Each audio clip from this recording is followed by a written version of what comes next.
If you were to visit Paris, you could see the statues of two men, both named Louis.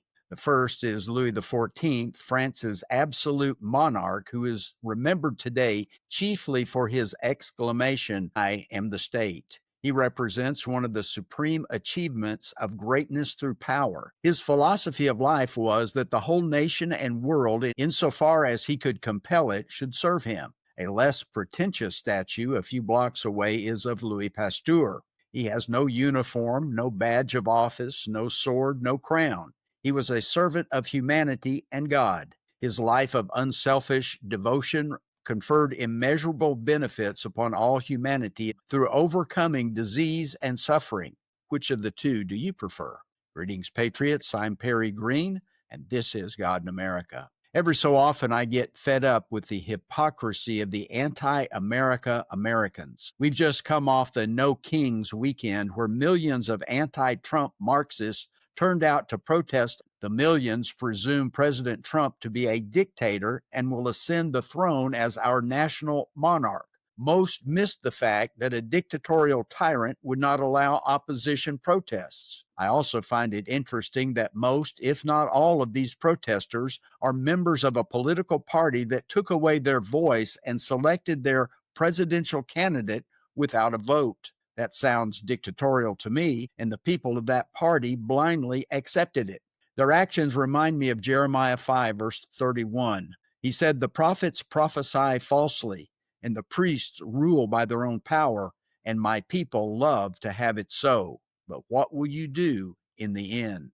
We've discovered that many of the peaceful protesters were paid by men like George Soros to incite violence and be as destructive as possible. Some of the arrested demonstrators are turning against those who hired them for lighter sentences for their crimes. When you start connecting the dots, you realize that some governors welcome the violence. They have no sympathy for their citizens and no desire to protect them. When President Trump called up the National Guard and mobilized the Marines, the violence de-escalated, unlike the Summer of Love with its peaceful protests and burning cities. Our leftist friends have tipped their hands on saying they want no king. They reveal that they want to be a law unto themselves apart from God, who is the King of the universe.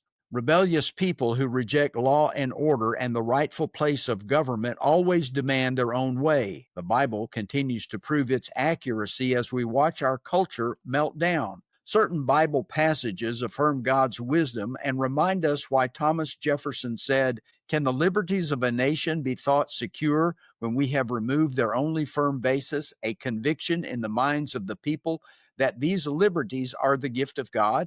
That they are not to be violated, but with his wrath? Indeed, I tremble for my country when I reflect that God is just, that his justice cannot sleep forever."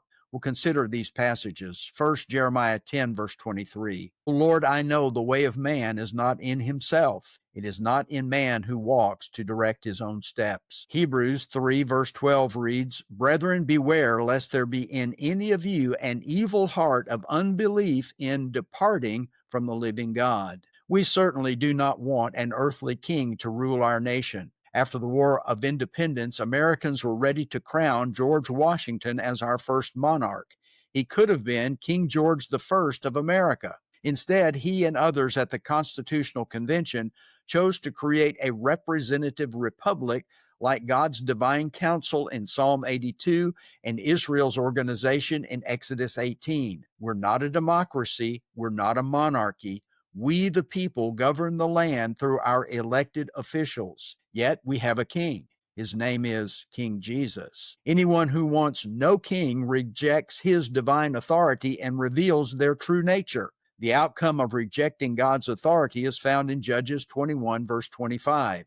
In those days, there was no king in Israel. Everyone did what was right in his own eyes. We are seeing that today. On April the 18th, 1775, a British soldier representing King George III's oppressive rule commanded John Adams, John Hancock, and others to disperse in the name of George, the sovereign King of England.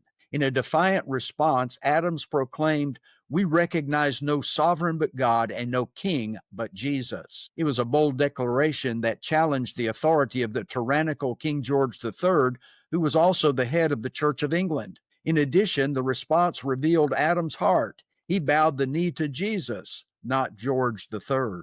In his letter to Timothy, the Apostle Paul eloquently refers to Jesus as the King, which will bring about at the proper time he who is blessed and only sovereign, the King of Kings and the Lord of Lords. John on the Isle of Patmos wrote, speaking of the evil one defying the King of Kings, "These will wage war against the Lamb, and the Lamb will overcome them because he is Lord of Lords and King of Kings. And those who are with him are the called and chosen and faithful." Thanks for being with us today. As always, please like, follow, subscribe, and share our podcasts. Until next time, let's keep the light of Jesus as our King burning.